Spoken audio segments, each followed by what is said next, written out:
evening, everybody. Good evening. So there have been, I was sitting here thinking about this earlier today.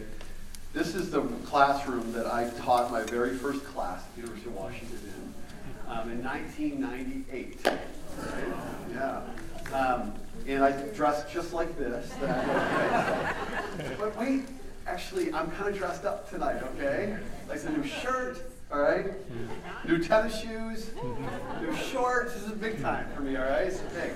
But I was thinking today that there have been, I think, 4 post-election lectures or talks that I've done.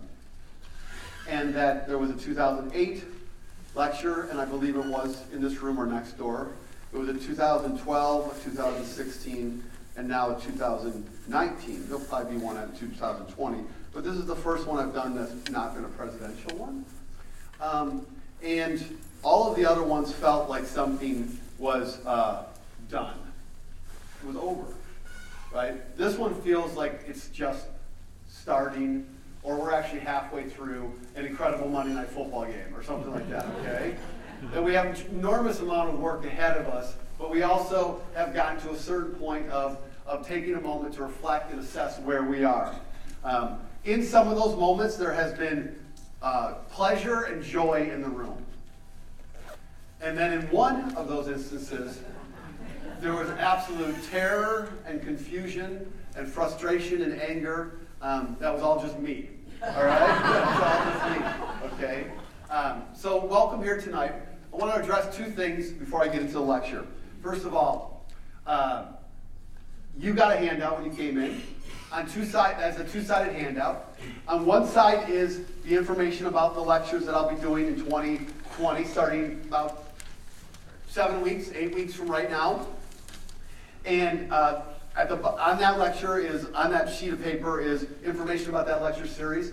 And at the bottom of that piece of paper is the information if you want to register just for only the first 3 of the lectures. Okay? Right now the lectures, they're about half of them it's about halfway sold out for people who bought the whole series, all 9 lectures. If you want to get just the first 3 in one shot, then you're welcome to sign up, and that'll open up just after midnight on Friday if you want to get into those, okay? So that would be for the January lectures that'll be available. Love to have you. It'll be in this room right here starting in 2020. The second thing I want to talk about is on the other side, it's a tour, a civic tour that we're offering as part of this organization that I'm working with, Common Purpose. And it's to take people to 1 or 2 of the early presidential primary or caucus states. So we are doing one of these to Iowa. That's not on that sheet because it's already full. And we're doing one to South Carolina. It'll be myself and a couple colleagues. We'll take people there. We'll meet you there. We'll spend 4 or 5 days in a state meeting and going to many events where the candidates are. I've done several of these with students and with others in 2008, 12, and 16. And the reality is that you see things, experience them in a whole different way when you go to one of the early primary or caucus states. In the state of Washington, you will get a candidate here who will pass through, may do a rally or a talk or some kind of gathering, a round table, and then we'll raise money. So Joe Biden's coming in a couple weeks. He's got 2 fundraisers, right? Kamala Harris was here, raised money, and did a town hall. So the reality is that most of the time they come here very briefly. In the states of Iowa, New Hampshire, Nevada, and South Carolina, the 4 early states, the candidates come and make a home there for days on end. And they meet with individuals, and you're able to get very close to them. They don't have Secret Service security, none of that. So just an example of this. I recently drove to Kentucky.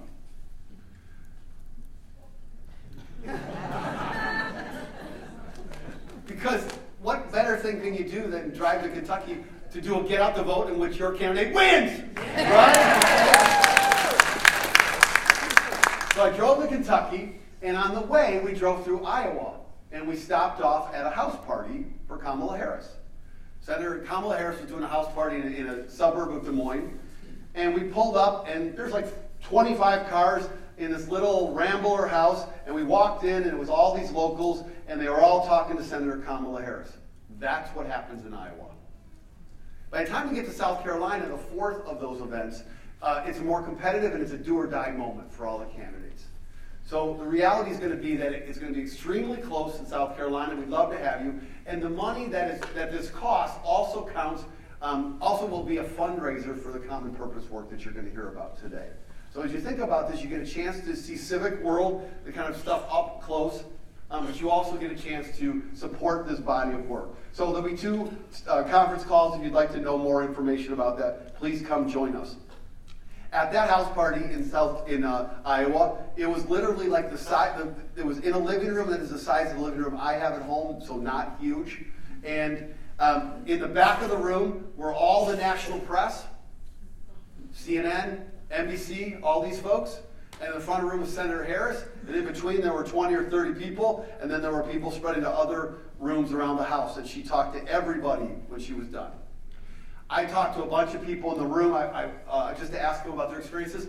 And one of them kind of gave me the typical Iowa response. Would you like to see my pictures of me with all the candidates? So she pulled out her phone. And she showed me, there's Mayor Pete, there's Joe Biden, there's Kamala Harris, there's Elizabeth Warren. This is a woman who has Elizabeth Warren's major organizer living in her basement, renting her room from her.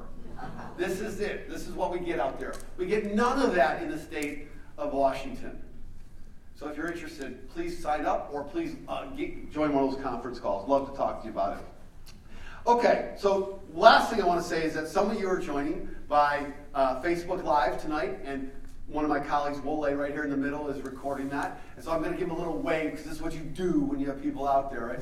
Hey, thanks for joining, all right? I feel very Rachel Maddow right now, okay? All right? As if I would even know what that feels like, okay? But love to have you all here. Glad you're here. This is a lecture that's going to set some context for where I think we're at this historical moment, and then also give us 3 things to be focused on and think about as we go into 2020. All right? So welcome here.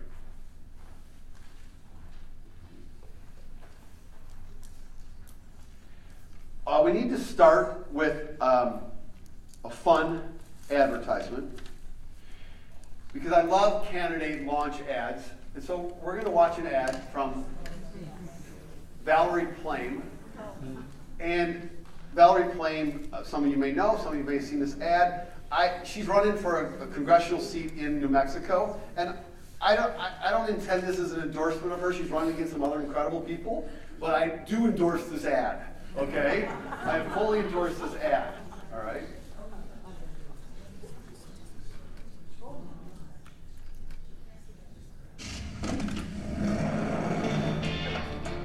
I was an undercover CIA operative. My assignment was preventing rogue states and terrorists from getting nuclear weapons. You name a hotspot, I lived it. Then Dick Cheney's chief of staff took revenge against my husband and leaked my identity. His name, Scooter Libby. Guess who pardoned him last year? I come from Ukrainian Jewish immigrants. Dad was in the Air Force. My brother almost died in Vietnam.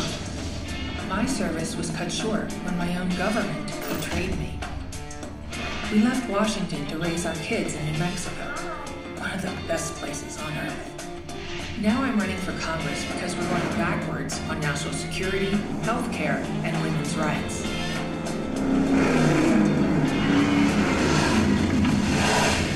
We need to turn our country around. And yes, the CIA really does teach us how to drive like this. You've probably heard my name. And Mr. President, I've got a few scores to settle.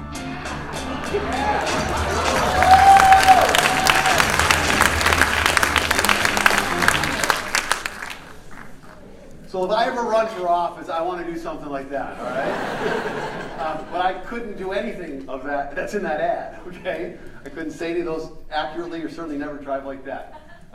But she's running, and that's kind of the attitude we got to have, is we got to be able to drive, never mind. We just got to be able to do it, all right? With that same energy and vigor.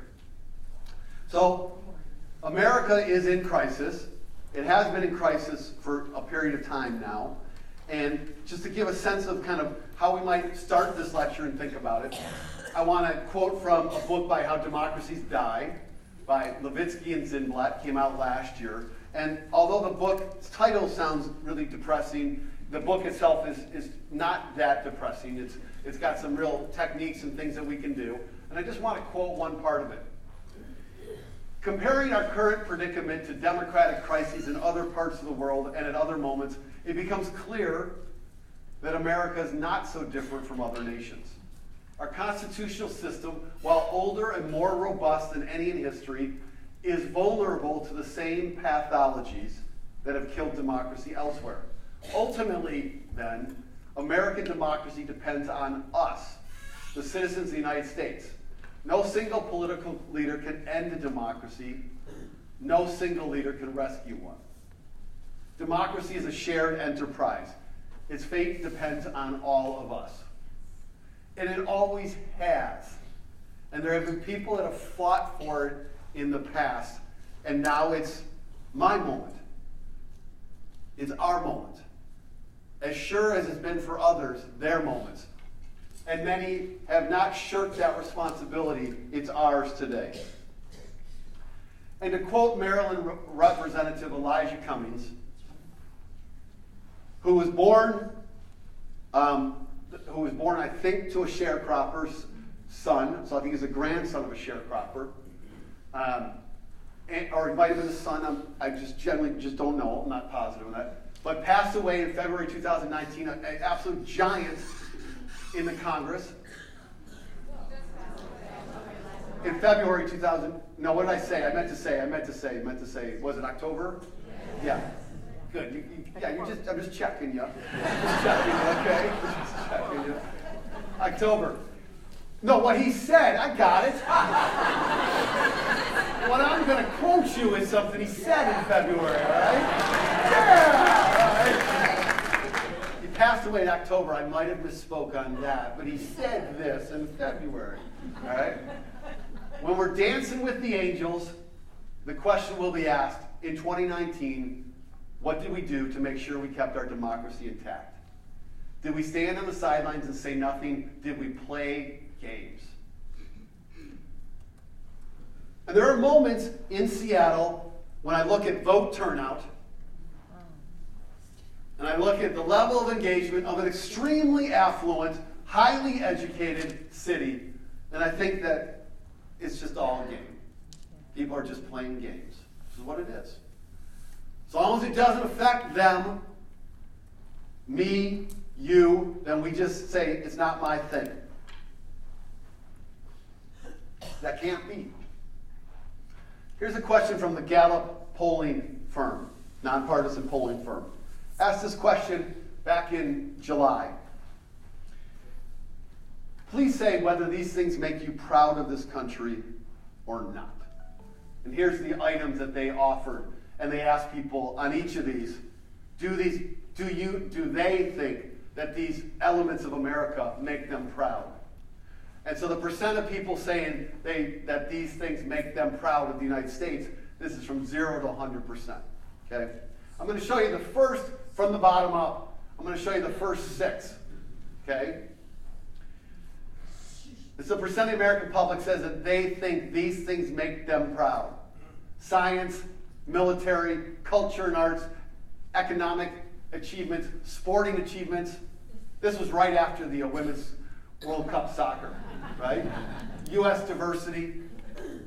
Now, when you look at these, break them down by partisan identity, conservatives are a little bit higher on these two, than liberals, or however terminology you use.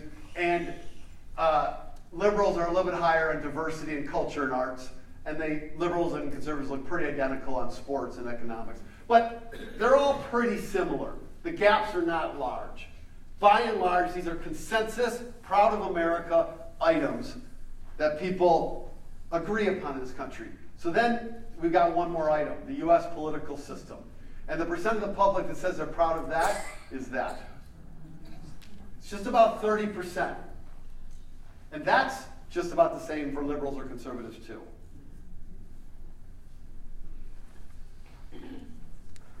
It's an unsustainable political system when you have that level of frustration, distrust,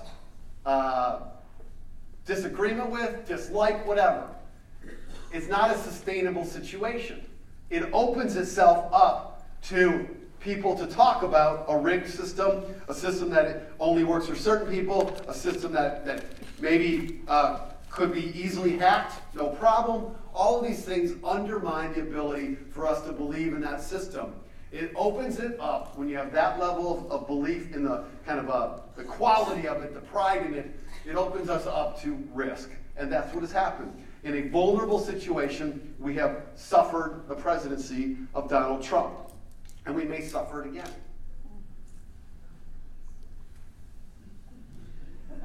I want to be really, really clear that we need to drop the Seattle confidence that this guy's not going to be reelected. I was just in Kentucky. There were a number of people there who voted Trump president, Democrat governor, but they're voting Trump president again. All across the Midwest, we drove through red state after red state. Iowa, Wisconsin, Ohio, these are all crucial states. So it could happen again. In fact, when you look at the fundamentals, what political scientists call the fundamentals, the number one predictor of re-election is state of the economy. For millions of Americans, the economy is in a very good shape. The best it's been in generations. So that might just carry the day. So it's going to take everything we've got, every bit of effort we got, if you, like me, don't want that to happen. All right, what I want to do then for a portion of the lecture is talk about 3 periods in American history that can inform where we're at today, and then place the current moment in that historical arc. And on this slide, I'm going to put all of the United States history on one slide. So from 1789 to 2019, here we have the Constitution passed in 1787, first president in 1789. Was elected 2019. That's where we are right now. Well, there are many different moments in U.S. history when we might say that there were moments of turmoil and difficulty. But when you look at what historians kind of teach about American experiences, they often point to 3 kind of periods of great change and turmoil, transition, transformation, and then very challenging responses. They point to 3 of those, and I want to talk about some of those and what they tell us about today. The first one on this kind of period of time is the pre-Civil War period, where there was struggles, significant struggles, over abolition and women's rights. Okay. A second period in here is the early 1900s, where we have what becomes to be called the Progressive Era. And also leads up to the period of the First World War. The third era is in the mid-1900s, the mid-20th century, the late 1940s, post-World War II, through the early 1970s, and we have civil rights and women's rights again coming to the fore.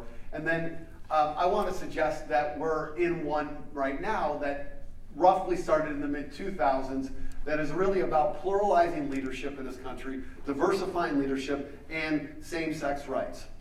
Same-sex rights continues to fly below the radar nationally, below the Seattle radar nationally. All right? So it is a significant thing that has shaken many people in this country. This period right now that we're in is one I'm going to say some things about, but we're in the middle of it. I don't know when it started. I'm just roughly ballparking it to the mid-2000s. The 2004 re-election of George W. Bush, the Iraq War of 2003, the starting of it then, the Hurricane Katrina in 2005, Barack Obama's election in 2008. It's somewhere in the mid-2000s of when this whole thing starts to explode. So I want to start to draw a few patterns across these. First of all, if we look at the other 3 all go about roughly 20-ish to 25 years. It's not that there's a hard start and a hard stop, but historians roughly ballpark them as kind of turmoil beginning through turmoil getting solved. And they get solved in not great ways in these periods. But they're all 20 to 25 years roughly. If that is so, if there is this kind of recurring turmoil, then not peace, but less turmoil periods of time, and if that is so and we're in the midst of it, then the reality is we are in the middle of it. We're in the middle of it. All right? We're not almost done, and we're also not right at the beginning. But we are in it right now. Okay. Now, every one of these periods of time was met substantially by a response, a violent, vigorous response. Here we have a civil war, and we have a period known as white redemption, whereas white Southerners take back those Reconstruction governments that gave black Americans power in the South, or black male Americans in power in the South, and they redeem it, and the Ku Klux Klan begins to roll. We have the creation of constitutions that disfranchise African Americans across the South, good chunks of the North. So it's met by a substantial response. The late 1890s, early 1920s are met by a substantial response. This is the Temperance Movement that leads to Prohibition. We do recall that this country passed a constitutional amendment to outlaw liquor. That was the Temperance Movement. How the hell that happened? It makes no sense to me today. But it was part of a response to this great changes that were going on then, in which people said, we got to do something because I'm freaking out. And the Klan hits its high water marks, membership-wise. There are more than 1 million members of the Ku Klux Klan in the early 1920s. They marched down Pennsylvania Avenue in Washington, D.C. And the Immigration Acts of 1924 pretty much outlaw people from Asia from coming to the United States. With the National Origins Act, it creates a percentage of people that can come from every nationality that's here in 1920. So based upon the percentage of numbers of people here, 1% of those folks from those countries could come each year. But many white Americans didn't want people coming from certain nations, particularly Southeast Europe and Asia. And so when they created the law in 1924, they said the percent that we're going to have that can come each year from these nations is going to be based upon the number of people in those countries that are here, not in 1920, but in 1890. So they set the percentages based upon 30 years previous, because they didn't like the changes that had occurred. That pretty much banned people from Asia from coming to the United States until the 1960s, when immigration reform occurred. In the late 1940s and 1970s, we have massive resistance. Schools, states all over the country, all over the South, shut down their schools. They refuse to go along with desegregation. The religious right, white evangelicals, begin to become a political force in response to the banishing of school prayer from schools and also civil rights. They don't like those either. This is the beginning of the migration of white Southerners from the Democratic Party to the Republican Party because of the concerns that white Southern evangelicals have about desegregation and the creation of what becomes a movement known as massive resistance to civil rights. Today, do we have a response to the pluralizing leadership and same-sex rights, or are we just coasting along? Okay? We have a massive response. We have a response around nativism. We have a response of voter ID laws created in 25 states in the last 9 years. All right? We have responses on multiple fronts to this body of work. We have this group of anti-abortion laws that are so restricted that have been passed in several states. All of this in response to these kind of developments. A conservative backlash. So we might say that the yellow is the progressive change that people who want that change are fighting for, and the red is the conservative response, the blocking, the refusal to go along, and in fact the strong, not just pushback, but shove back as far as possible. That's a characteristic that's common across all of these. Another characteristic that's common across all these is that there are major technological changes in all of these eras. Telegraphy and photography start in this era. We can't understand kind of the social change that comes around with abolition without recognizing the ability of white Northerners to begin to understand what slavery looked like, because they could see it through photography in ways they hadn't previously seen it. Telegraphy begins to connect people around the country, and they begin to feel connected. A movement becomes possible, like women's rights and abolition. Film and radio begins to create strong propaganda messages, ability for the kind of response to progressivism. The Birth of a Nation film gets created, becomes this incredible propaganda recruiting tool for the Ku Klux Klan. Radio begins to broadcast messages across the country. It starts out as an educational vehicle and quickly becomes one that is used both to progress and then to very much block that progressivism with a great deal of racist kind of programming. All right? Mobile media today, on the heels of television in the late 1940s through early 70s, television makes the civil rights movement possible, and then also gives rise to the religious right, which learns how to effectively use television to reach followers and to evangelize. And then mobile media today, which of course has upended our lives in ways that are only really beginning to be understood, around psychological depression, around isolation, around generational divides.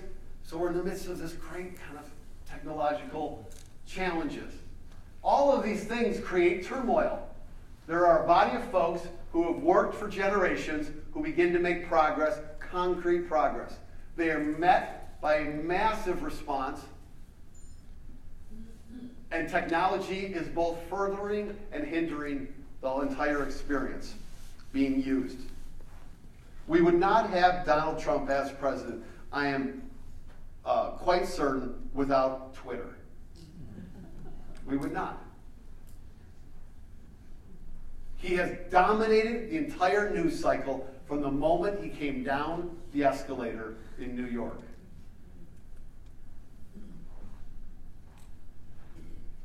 Okay, so the length of time is 20 to 25 years across all of these, which put us right in the middle of this.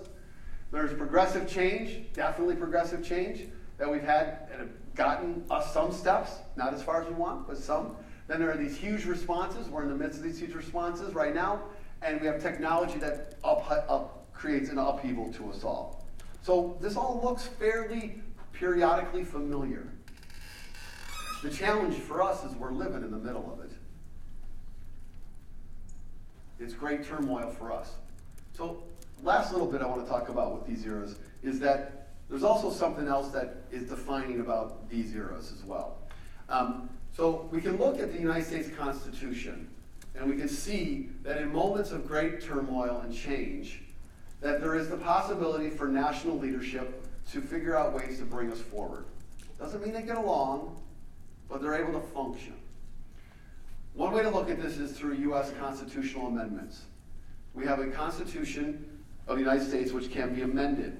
You can get 2/3 of the vote in both houses of Congress, and then 3/4 of states ratifying a law, and it becomes part of the U.S. Constitution. It's been done 27 times in the United States since the founding of the Constitution. 27 times. The first 10 times were in the Bill of Rights. The next two came right after the founding of the country, and they had to do with how to do elections and how to collect income. The first 12 then really come with the founding of the country. We do not get another constitutional amendment until we get to that era, the mid-1840s. In fact, we get 3 in that era. 3 Reconstruction amendments, which deal with the end of slavery, citizenship, and voting rights for males in America. These 3 amendments get passed. There's all kinds of shit going on. Like, it is not a pretty sight on how these things get passed and what goes on and what they do or don't do effectively, but 3 amendments get passed in that era. They're the first 3 to get passed really since the founding of the country. Congress gets it done, and then the states ratify. We don't get any more amendments until we get to that next period. And we get 4. 4 in that era. 16th Amendment, if I got it straight, produces an income tax, a national income tax. You try passing that today, okay? The United States in the early 1900s passed a national income tax by constitutional amendment. Right? The 17th changed how we elect senators in each state. It used to be elected by legislatures in some states and by popular vote in other states. The 17th Amendment mandates that states, U.S. senators are elected by popular vote. It was kind of creating a grassroots democracy. The 18th Amendment is Prohibition. And the 19th Amendment, of course, is the granting of the right to vote to women. 4 constitutional amendments, all of them incredibly substantive in that period of time. Then we get the 20th Amendment, which in 1933 repeals Prohibition. We get the 21st Amendment, which moves the start of the presidency from March 4th to January 20th. And the 22nd Amendment, which after FDR passed away, limits a president to 2 times being elected. So we get 3 other amendments that are really, one to wipe out Prohibition, the other 2 are fairly process-oriented to how government functions. And then we get 4 here. We get 4 in this era. The 23rd grants representation in the Electoral College and in Congress to the District of Columbia, the 23rd. The 24th outlaws poll taxes. The 25th clarifies how a vice president ascends to the presidency because of confusion about that after John F. Kennedy was assassinated. And the 26th lowers the age of voting to 18. 4 amendments get passed in there. So in the midst of all of these incredibly complicated, massively turmoil moments in American history, we get 3 plus 4 is 7 plus 4 is 11. 11 of the 27 amendments to the U.S. Constitution are passed in these eras. That's remarkable. This is when they get done.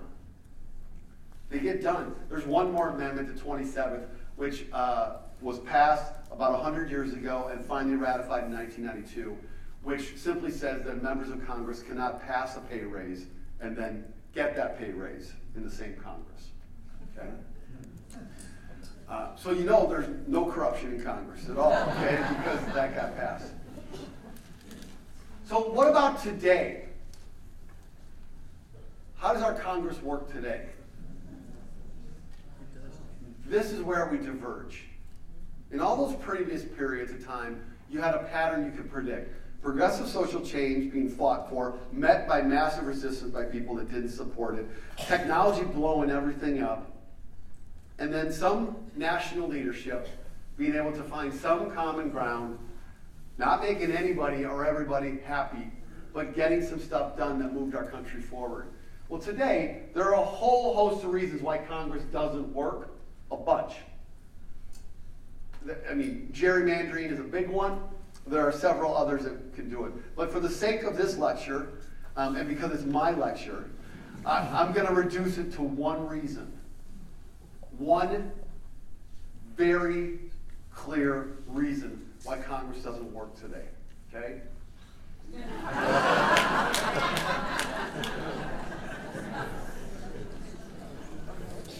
It's Mitch McConnell. Mitch McConnell is the longest-serving Republican leader in the history of Republican leadership. He became minority leader in 2007, became majority leader in 2015. He has been in either minority leadership, which means you're the minority party, or majority leadership since 2007. He famously said when Barack Obama became president, you know, our #1 priority is to make sure he's a one-term president. Blocked everything, to the point of taking it all the way to when we know that horrible thing that he did to block Merrick Garland's consideration, right? Mitch McConnell is now saying that, hey, he's the firewall against a Democratic presidency. That as long as he's reelected in Kentucky and the Republicans maintain the majority in the Senate, that he will be, as he calls himself, the Grim Reaper of legislation. So Mitch McConnell is the problem, and he also symbolizes the problem. An idea that you don't represent the nation, you represent a party and a small, narrow body of people. All right? He has said multiple times in public settings that his greatest accomplishment as a leader in the Republican Party is blocking a Supreme Court nomination by Barack Obama.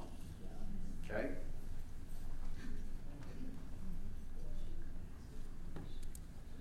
Now, up until this point, I gave 2/3 of this lecture about 2 months ago in Sun Valley, Idaho. And it was at this point when I got in trouble. Okay? It was with this slide right here, People started walking out. with Mitch MCConnell, where I got in trouble. And I got reamed out talking to when I was done by the host of the venue that I was at. Okay? That's a small thing in the big picture. All right? But in this room, or in Seattle, this is not a controversial thing to say. Right? There might already also be many people in Kentucky who agree with me, because he's not very popular. In fact, he is the most unpopular senator in the U.S. Senate at this time. About low 30% of people say they approve of the work he's doing. But power is power. And the reality is that he's tough to beat at this time, and he is blocking our democracy.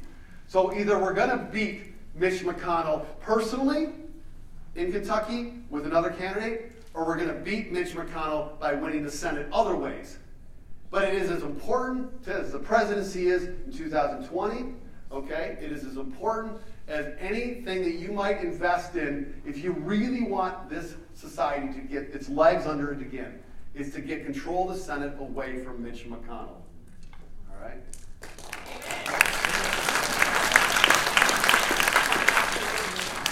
Thank you.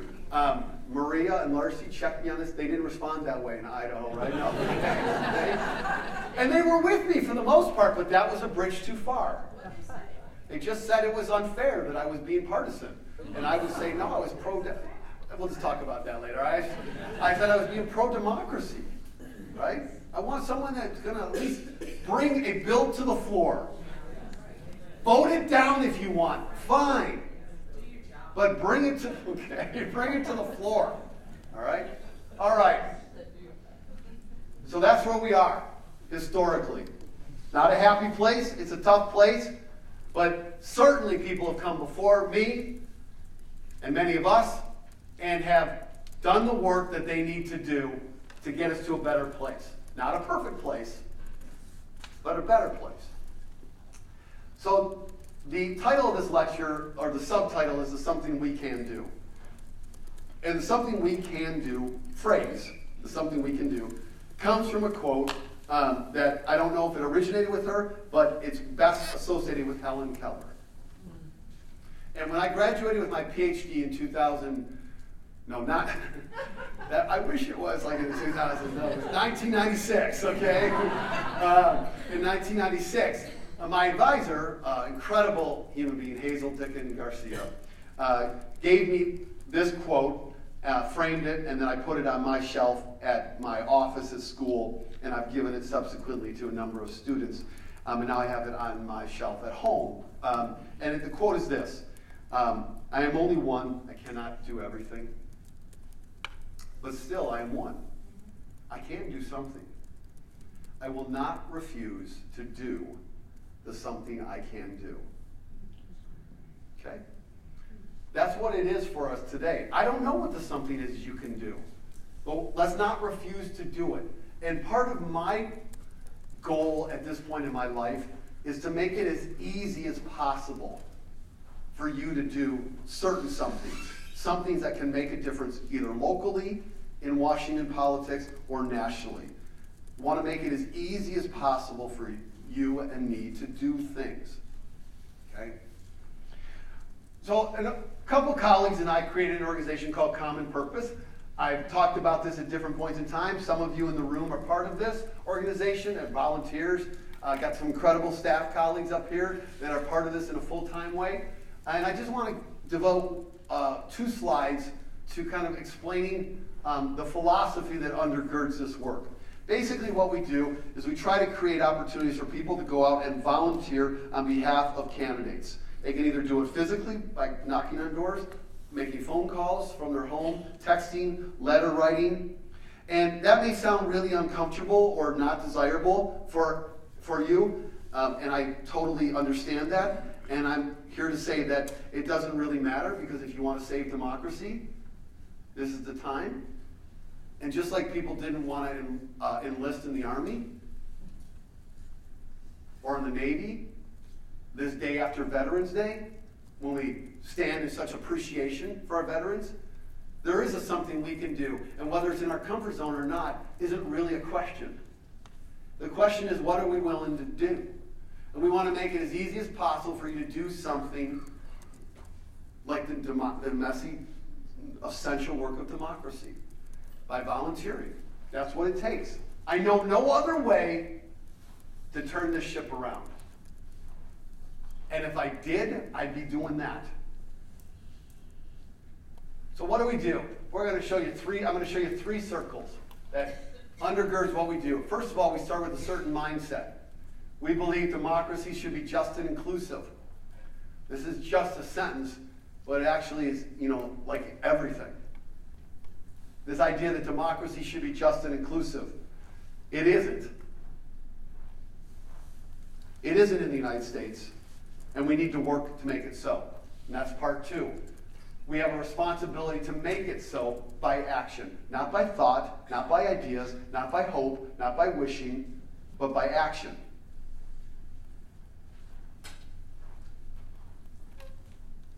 In the Civil Rights Movement,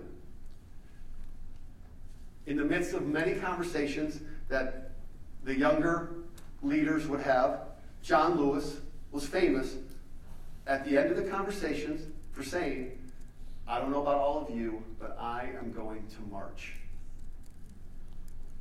And people were pissed at him because he would constantly march. They say, John, we don't need him. I would march. He would say, I'm going to march. And then eventually they would march too. Okay? This is why he named the graphic novel that he wrote, March. All right?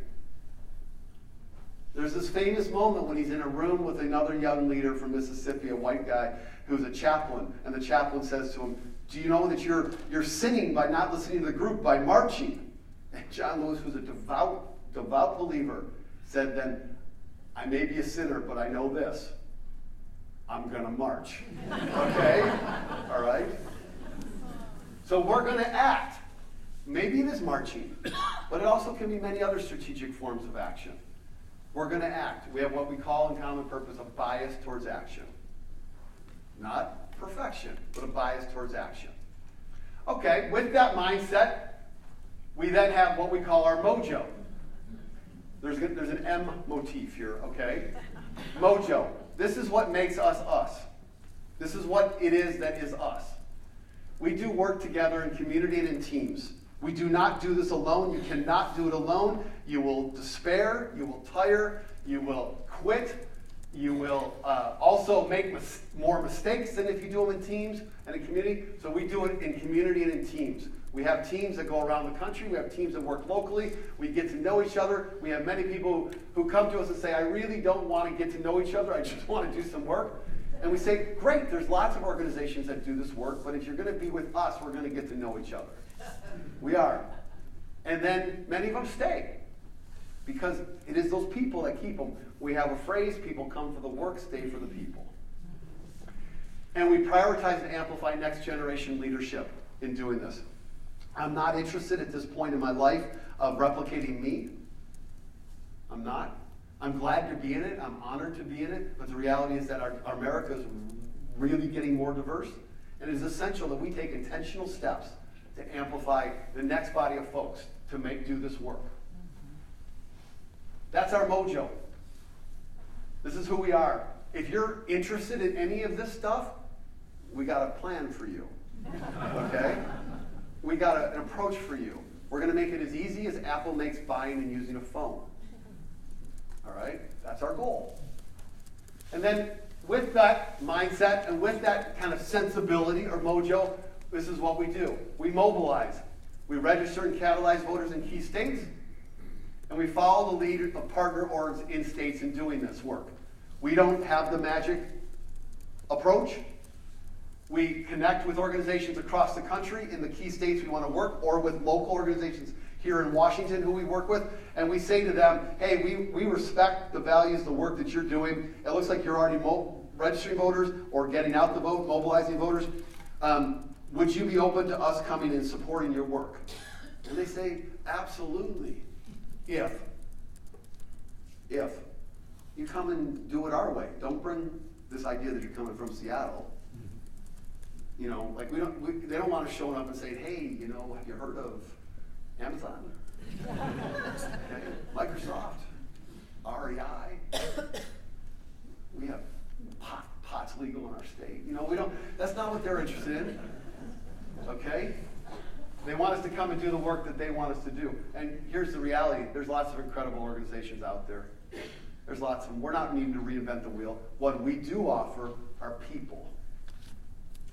And every organization that I've ever talked to appreciates people if we'll buy into the philosophy of the work, the way they do that work. So we do. In 2018, we did it in 12 states.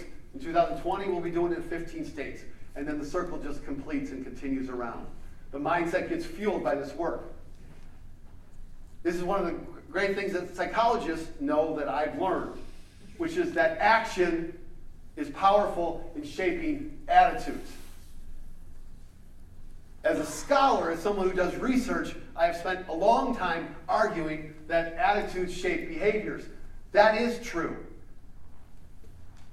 But it's a growing body of evidence that suggests it's actually the other way around more. That our actions shape our attitudes because we have to reconcile our actions mentally. So, great book by Ibram Kendi, Stamps from the Beginning, about racism in America, which makes the argument that policies haven't flown from attitudes, attitudes have flowed from policies. That it is our policies that drive our attitudes more than and not the other way around. Really compelling body of arguments and evidence. So it all circles together. We have a certain set of attitudes and ideas. This is what makes us us. We aren't perfect, but we do this. This is really important to us. And then we act, and then we keep it going. All right? I would have loved to have thought about all of this and have been as committed to action 20 years ago in my life. I would have loved that. Like if there's a script in my life that I could go back and rewrite, that would be it. The commitment that action is as important, maybe more, than words. All right? So just to give you a sense of some of our actions, I just want to share a few states that we worked in 2016 and show some of the results from those states. These are just some of the states we worked in 2016 and give you a sense of kind of the way in which action can make a difference. So in all of these states, I want to share with you what the results were in the presidential election in 2016 and then compare the results in the highest profile election in that state in 2018.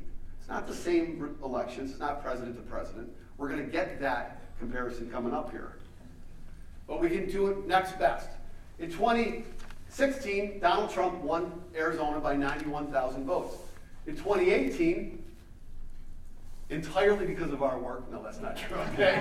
In 2018, we contributed to the reality that a U.S. Senator was won by the Democrat. U.S. Senate position was run by the Democrats for the first time in 35 years in Arizona by 55,000 votes. All right? Kirsten Sinema is a Democratic senator from that state. In Nevada, Hillary Clinton had won that state by 27,000 votes in 2016. We went there and we mobilized and we energized and contributed to a Democratic governor winning by 39,000, a Democratic senator, Jackie Rosen, flipping a seat, a first all-female legislature, a first majority female legislature in the history of this country, and automatic voter registration passed. That's a win. All right? That's a win. In Florida, Donald Trump won that state by 112,000 votes. I have that number seared into my brain. 112,000 votes. That's a state where there's about 10 million voters. 112,000 votes. Trump won that state by. I think I'll tell a little story here. So, on election night just recently, and I'll get to that in a few minutes here, but there was a moment in election night when I had a reaction of just pure happiness. And I did something, this was some of my action, I did something like, fuck yes! That's what I did. And I was in a car.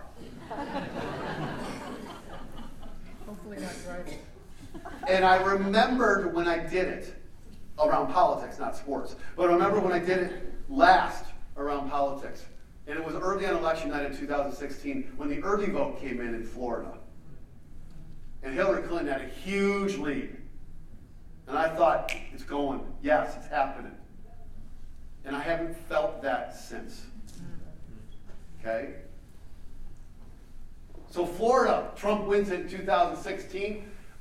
We didn't win it. The Democrats did not win it in 2018. But a Democratic governor came within 32,000 votes. It's the closest a Democratic governor has come in almost 30 years in Florida. And we helped to pass Amendment 4, which restored voting rights to formerly incarcerated people. Right? So that's a big win that night, which was tied to that success and tied to being in Florida. We're not going to win every election, but we're going to try where it makes sense. In Georgia, Trump won the state by 211,000 votes in 2016. Stacey Abrams lost it by 54,000 votes. Much closer. It's the most votes ever won by a Democratic candidate statewide. Stacey Abrams. She will, if she so chooses to run, be governor in 2022 if it's the last thing that I do. All right? In Pennsylvania, in 2016, Donald Trump won it by 44,000 votes. 44,000 votes. In 2018, the Democratic governor won it by 855,000 votes. Okay? We're personally responsible for every one of them. Okay? In Michigan, Donald Trump won that state by 10,000 votes. That's my state that I grew up in. And it pains me that the greatest disparity between 2012 and 2016 was in Wayne County, which is the county I grew up in terms of not turning out to vote on behalf of Clinton from how they voted for Obama. In 2018, though, we mobilized in that state. The Democratic governor won by 406,000 votes. All right? And we passed a whole host of voting reforms in the state, including same-day voter registration, no excuse absentee balloting, an anti-gerrymandering initiative in the state, and also re-elected a Democratic senator. In Minnesota, Clinton had won the state by 43,000 votes. The Democratic governor won it by 295,000 votes in 2018. And in Wisconsin, Trump had won the election by 22,000 votes. In 2018, we went there to support Tammy Baldwin. She won re-election as a Democratic senator. And also, hoping, not knowing it would be possible, wanting to give it everything we had, we wanted to beat Scott Walker as governor. And we did, right? By 29,000 votes, all right?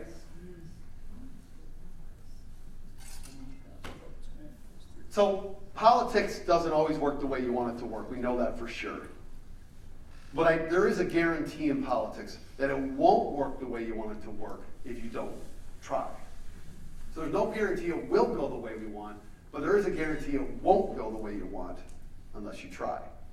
So in 2000, I want to finish this little chart up with two others that compare not 16 to 18. It doesn't compare those years. It compares odd year elections from 2015 to 2019. There are a few states in this country that have odd year elections. Virginia and Kentucky, Louisiana, which has a governor's race this Saturday, governor election in the state, and Mississippi, New Jersey.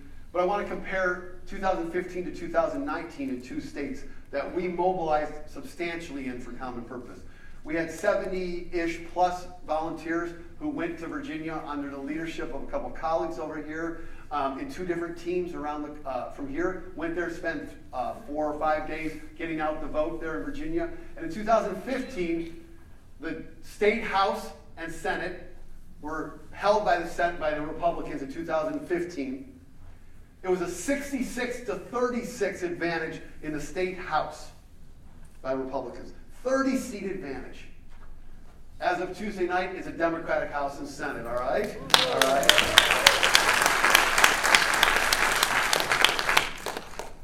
Anybody in this room go to Virginia? Yeah, what I'm talking about. All right, yeah. Yeah.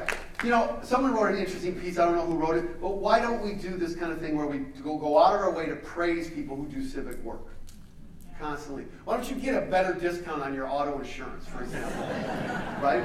Why don't we come up with various ways where we make it as much of a reward to be a citizen as we do to make it a reward to make money or something like this in our society, right? Absolutely, we should be applauding people that do civic work. And in Kentucky, we went there, a group of us, 13 of us, went to Kentucky to see if we could win the governor's race. There's a really bad man who's been the governor there, Matt Bevin. He's been hostile to teachers, has been very difficult on health care, taking it away, imposing Medicaid work requirements, all right, refuses to grant voting rights to formerly incarcerated people. Matt Bevin was running for re-election. He was the most unpopular governor in the state. And the GOP governor, that guy, Matt Bevin, won the governorship in 2015 by 84,000 votes. This is a state that voted for Donald Trump by 30 points. Kentucky's not a liberal state by any means. But in 2019, partly with the help of a group of us, we have a Democratic governor by 5,189 votes. All right?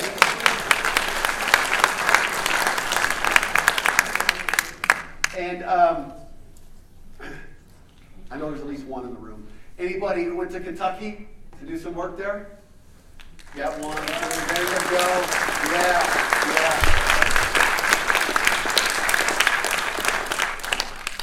We knocked on 3,700 doors in Jefferson County in Louisville. Talked to all these people. Bevin loses by that amount of votes. It still has to be recanvassed on Thursday, but it looks really good. Mitch Mcconnell was already ready for him to lose because Mitch needs him out of the way. Mitch doesn't need, anyways. But we did, and we would go door to door, and we would talk to people, and they were the most energized Democratic voters I've ever talked to. Far more than Seattle voters.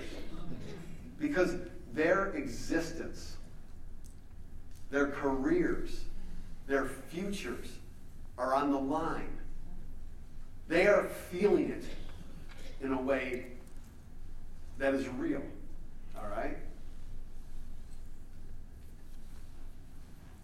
So that's the moment when I got excited, when it became apparent to me that Andy Beshear, the Democratic candidate, might beat Matt Bevin. So I got really excited that night, and I came running home from that car ride, came in and screamed to my house, to my wife and to my kids, I think the guy we worked for, because I don't know his name, I think the guy we worked for is going to win. And I got really excited. We put on the TV, and then it started getting really, really close. And so I sat there on election night for about an hour with my 12-year-old son, watching election returns. We've never done this before. And I got scared that we were going to lose, because that's what I remember from 2016. But he kept looking at me. He said, "Dad, this is the guy you worked for, right? This is the guy you worked for." I'm never going to forget that moment. Right? That doesn't, I want those moments to be for all of us. Right? They're here for us. All right. Let's pivot forward to 2020. It's 2020 time. I got three things that I want us to kind of think about and pay attention to. The first is voter turnout, the second is the suburbs, and third is the Senate. Okay? Voter turnout. This is from MIT, Massachusetts Institute of Technology, where they've pulled together various data. They go all the way back in time, not just to 1900, but to 1780s. But we don't need that portion of the data for us. I just want to look at presidential turnout. This is of registered voters, and midterm turnout of registered voters. The red is presidential turnout, which will always be higher, and the blue are midterm turnout. I started with 1920 because that's after women gained the right to vote. The green line is 50%. Okay? So this is it over time through 2016. That red up there is the 2016 presidential election. It's generally, stayed somewhere between 50 and 60-ish% in this country in presidential elections. Whereas that's president, midterms have been, a little bit more around in the 40s somewhere for the most part. I stopped this though in 2010 because I want to show you the last two midterms. In 2010, it was in the 40s.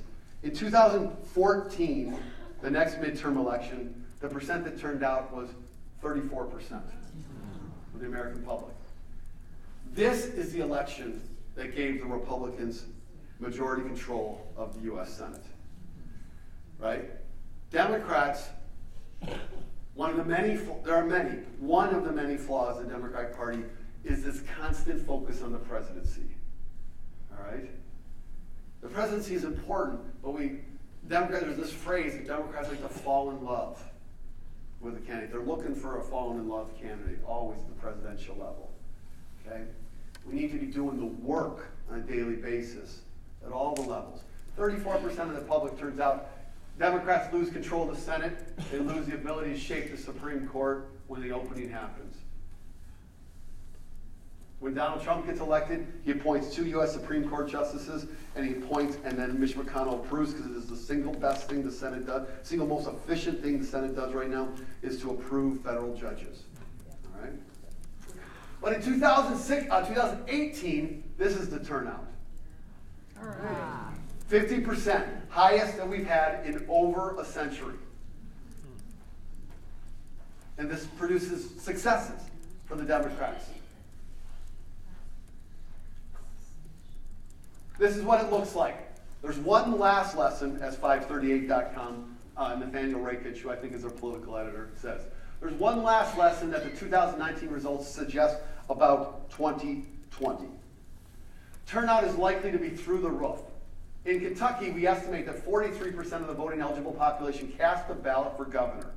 Not only is that much, much higher than the 30% of the voting eligible population that turned out in the last governor's election in 2015, but it's also higher than the 42% who voted in the Senate race in the regular 2010 midterm election. In Virginia, we already know that more people voted than in any state legislative-only election since at least 1976. Americans are telling pollsters that their levels of interest in the upcoming election are at unprecedented highs. In fact, they are already more excited about voting than on the eve of the 2016 and 2012 elections. It's a very consistent question that pollsters ask. How enthusiastic or how excited are you to vote? Those numbers always steadily climb as you get closer to the elections. We are already above the numbers that it was on the eve of 2012 and 2016. The turnout is going to be through the roof in 2020. That's going to happen on both sides of the political aisle. Are we going to do our part? Are we going to do our part? Are we going to inconvenience ourselves? Are we going to devote time and treasure? Are we going to do this?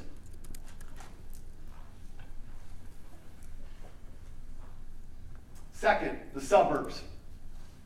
The suburbs are the point of political competitiveness in this country right now. The urbs, the urban areas, strongly, strongly Democratic. The exurbs and rural areas, strongly, strongly Republican. This is a massive divide that we have in this country.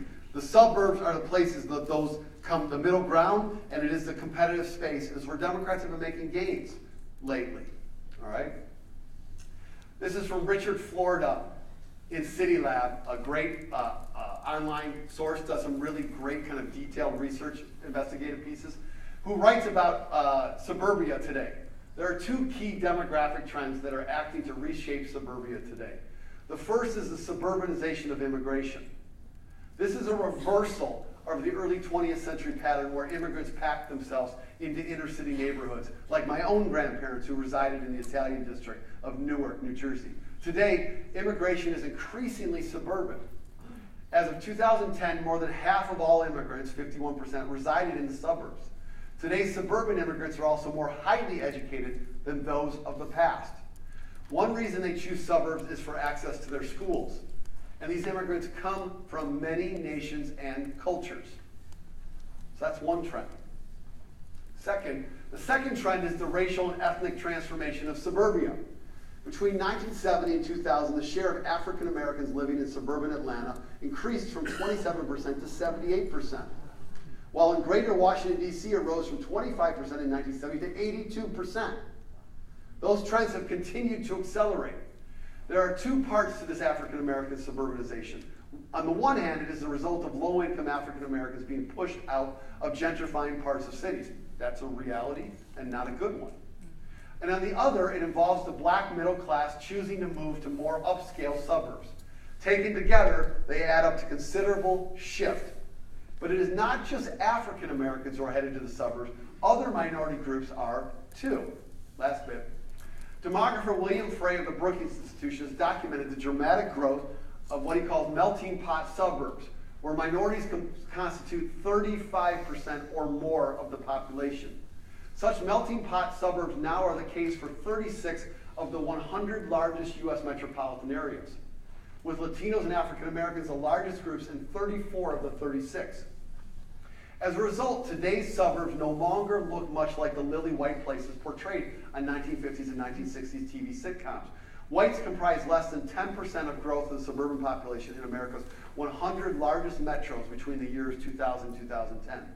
This all adds up to a thorough transformation of suburbia. The longer are the suburbs homogeneous bedroom communities, they are far more demographically diverse.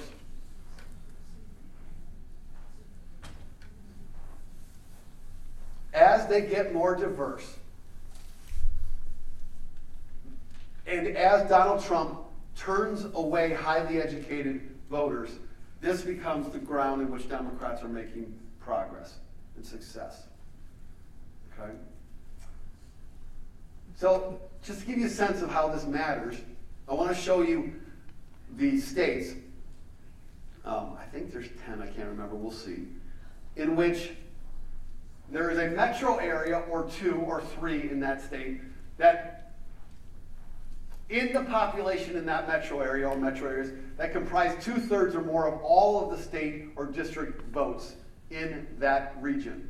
So, like in Florida, is there a set of metro areas, metropolitan areas, that make up 2/3 or more of the votes in that state? This gives us a sense of what we'll call metropolitan-dominated electoral college votes. Metropolitan-dominated electoral college votes. The number one is the District of Columbia. That's why I've got the word district up here. The rest are going to be states. But that's it's 100% metropolitan. Okay. The second most is the state of Rhode Island. Every state I'm going to show you is 2/3 or more metropolitan dominated in those states. Okay? Number 3 is Maryland. Number 4 is New Jersey. Number 5 is Arizona. Number 6 is California. Number 7 is New York. Number 8, Massachusetts. Number 9 is Illinois. Number 10 is Virginia. Number 11 is Nevada. And the last one is Texas.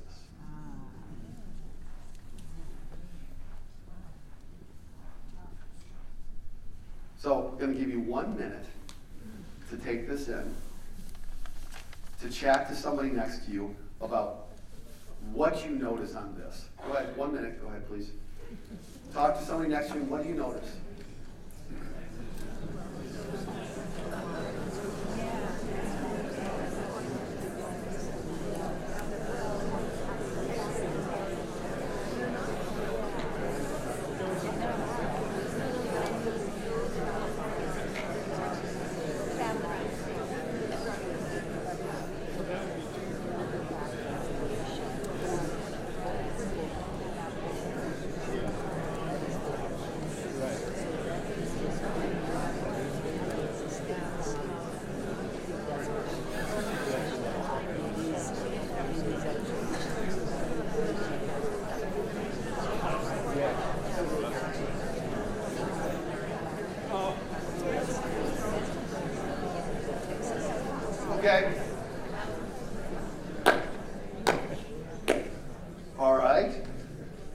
Let's see.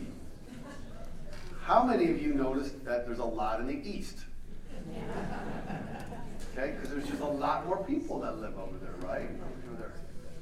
Okay, did anybody else notice anything notable about this map? Texas. So that's, did I say 12 or 11 states, whatever? 12. 10 of those states are blue political states. 2 of them are red political states.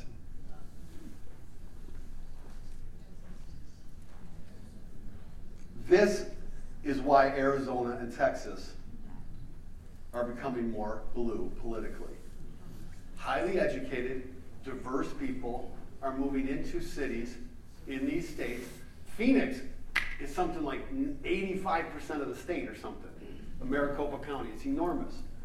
And then you have Dallas and Houston and San Antonio and Austin, these enormous cities. Houston's what, the 4th largest city in the country?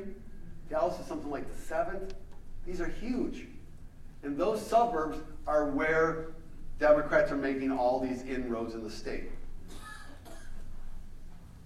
So if you're looking for trends demographically that would suggest why it is that Arizona elected a Kyrsten Sinema or Texas almost elected a Beto O'Rourke,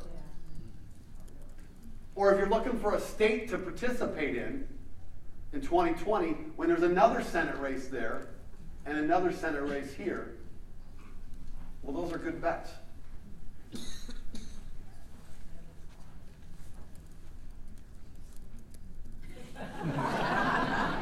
Just saying, okay? Okay, last one, the Senate. There are at least 4 things that make the Senate particularly notable. 1, they get to vote on and approve or not approve Supreme Court justices that the president nominates. They vote on and do approve or don't approve all federal court judges. That includes the Supreme Court, but also includes many other judges. The federal judges, all federal judges are lifetime appointments.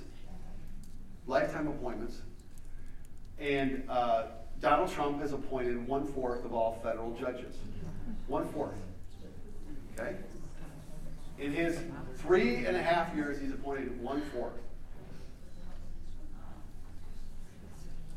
They vote on treaties with other countries. And they also vote on cabinet appointments. These 4 things are unique things that the U.S. Senate does that gives it special extra power in the Congress. They also, of course, but I didn't want to go down this road tonight, serve as the jury in impeachment cases. That is so. We probably will get to that position. I don't know what's going to happen if we get there. We'll see. But they hold that too. But that's not a normal thing.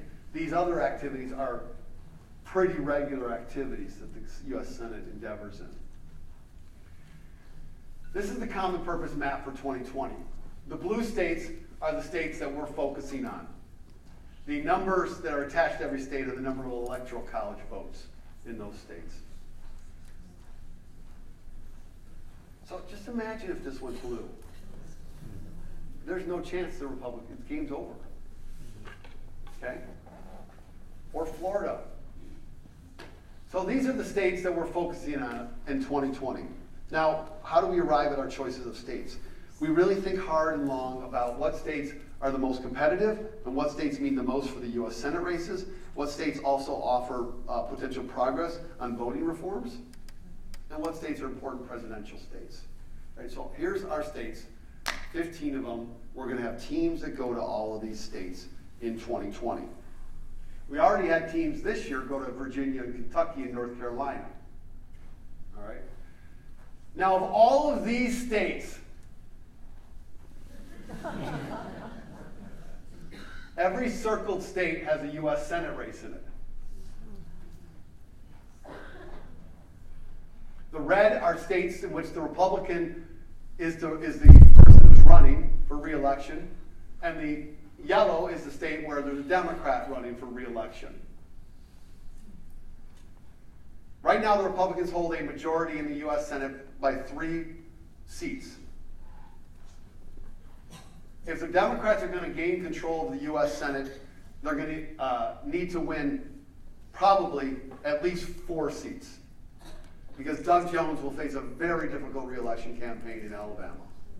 So they're probably going to need to win at least 4 without losing any. Where's that going to come? Well, it's going to have to come from these other ones. Cory Gardner's going to have to lose in Colorado. Martha McSally is going to have to lose in Arizona. Joni Ernst is going to have to lose in Iowa. Susan Collins is going to have to lose in Maine, right? There's going to be 2 seats up in Georgia, 1 open Senate seat, and then 1 re-election of Perdue. Can't remember his first name, Perdue. Tom Tillis is going to have to lose in North Carolina, or Mitch McConnell is going to have to lose in Kentucky, right? Do you all want to beat Mitch, or what's the story here? Every time I try to think like, well, we don't really need to go to Kentucky, it's a long shot. People are like, no, hell yes, we need to go to Kentucky, all right? These are the states that we're focused on. The other states that are not circled here are states that we were in 2018, and they had Senate races then. So if every state we've ever focused on in common purpose in 2 years, they have had a U.S. Senate race in it. Okay? That's the kind of laser focus that we need to have if we're going to really fix our democracy. If we're going to really get this country back again, it is not going to be enough to win the presidency. It's going to be about getting control of Congress, too. So if you're interested in any of these states, or you have family connections, or you just like think the state is interesting, come on. There's something that I can't fully understand about Kentucky that kind of is intriguing to me. I don't know if it's the basketball team. I'm not really sure. I really don't know. All I know is that the possibility of beating a governor who I did not respect, combined with something interesting about the state, led me to want to go to Kentucky. All right? These are our states of focus. We'd love to have you involved. If you're interested, you can go to the Common Purpose website, cpnow.org. Sign up at the bottom of the page for our email list, and you'll begin to get weekly emails from us. cpnow.org. But we're not quite done yet, because we're keeping our eye on Kansas, where Pat Roberts is a retiree Republican senator. And right now, the main candidate on the Republican side is a guy by the name of Chris Kobach, who is like bad. And we're also keeping our eye, this is for you, Daniel, on Alaska, all right? Where Al Gross is running and has been endorsed by both the Democrats, he's an independent, has been endorsed by the Democrats as well. We're keeping our eyes on those because if the national environment gets really bad, there's no question that we can win in Kansas. The Democrats got their governor elected in Kansas in 2018. There was at least 1 House seat. Sharice Davids won in that state. Kansas has a populist streak that, and they've also been badly knocked down by Sam Brownback and the Republicans there. So these are all states we're going to focus on. We're going to also, though, go to Wisconsin, Ohio, Pennsylvania, Florida, and we will do work in this state in the 3rd and the 8th congressional districts. I can make a case for any one of these states. There's no way the Democrats win the presidency without winning Pennsylvania and Wisconsin. It's almost impossible unless they somehow flip Texas. Like, those states have to be won. Michigan has to be won. All right? Okay, I'm just about done here. So in Why We Fight was a film series that was created during World War II. It was created by the U.S. Army to try to educate the people who enlisted in the Army about why we were fighting. Literally the reasons, the people, the causes that were involved. It was famous director Frank Capra was hired to create these films, and I think it's a series of 7 or 8 films that were created, Why We Fight. They eventually were shared with the entire public and were watched by millions of Americans. They were essentially propaganda. They were. They were attempting to give Americans reasons for why we were fighting the Nazis and the Japanese and the Italians, why we were doing this. Why we fight, to me, is also a phrase that I often return to of why we do what we do. Why are we committed to this work? And so I want to end the lecture tonight and hopefully leave you with this sensibility too by showing you a second advertisement. I showed you a fun one at the beginning by Valerie Plame. I want to show you a cut to the core, this is what it's all about, ad by Elaine Luria to finish. She's a Virginia congresswoman in a conservative district, but a Democrat who won in 2018.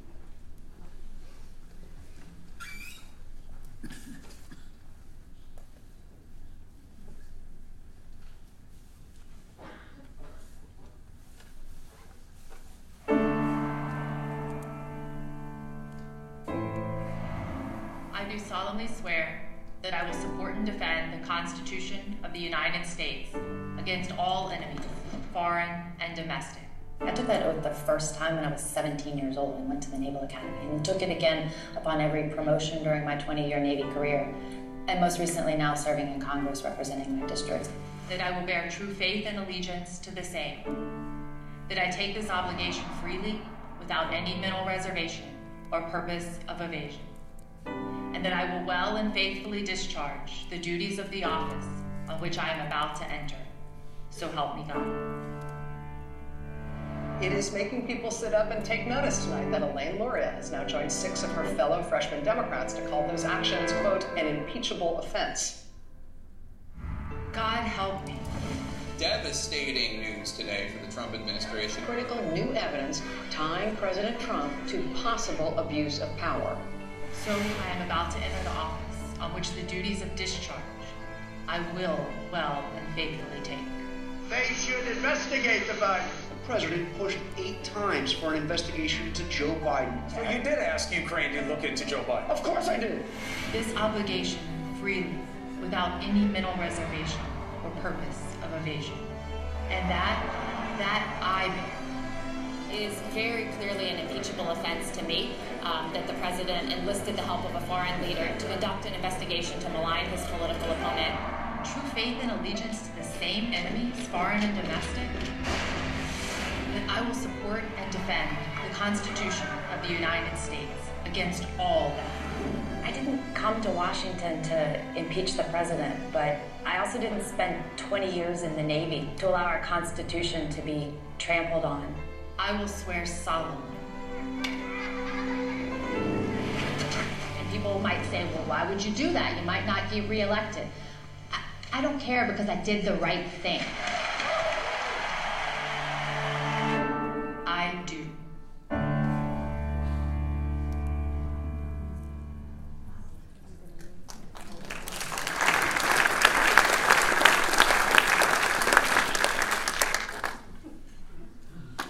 This is why we fight. Because previous people have fought for democracy before us, and we want to make sure that people after us get the chance too.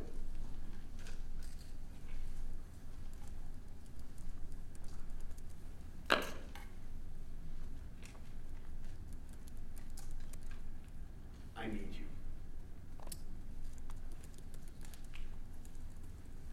We need to do this.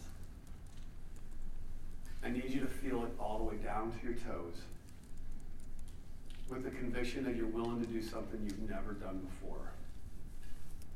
I'm reading a book on the Korean War right now. I don't know much about that war. I need to know more. I need to give honor to the folks that have gone before me and have put their lives on the line, and many have lost it. We need to do this. I'm in, and I need